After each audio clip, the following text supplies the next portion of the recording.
Well, that's a decision then.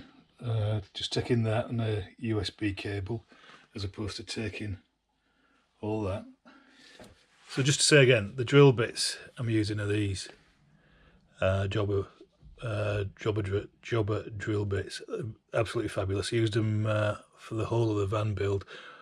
Well, certainly once I'd got fed up of using the Bosch ones, which lasted for about 15 or 20 screw holes. I'll put a link down in the bottom for these, but highly recommended.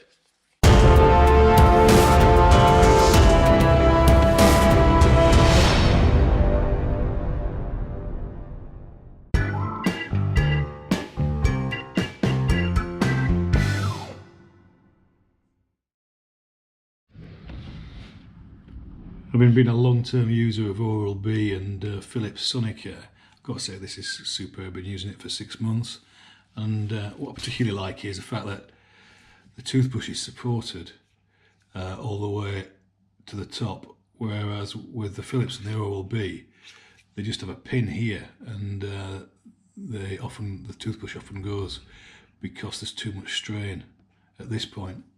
The only thing about it is, why is it called Fairy Will? Is it the tooth fairy will not come if you use this toothbrush? Interesting name.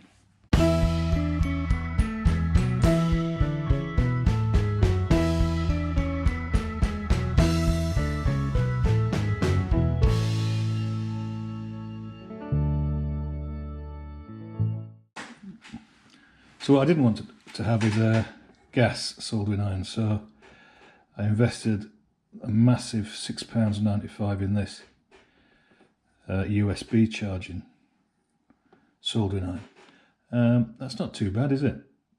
For £6.95. I've always thought that tinning a wire is one of the a really good test for a soldering iron, because obviously the heat travels up the wire. So that's 16 AWG. Let's just try it with a bit of a thicker wire. Okie dokes, this is 14 AWG. See how it gets on.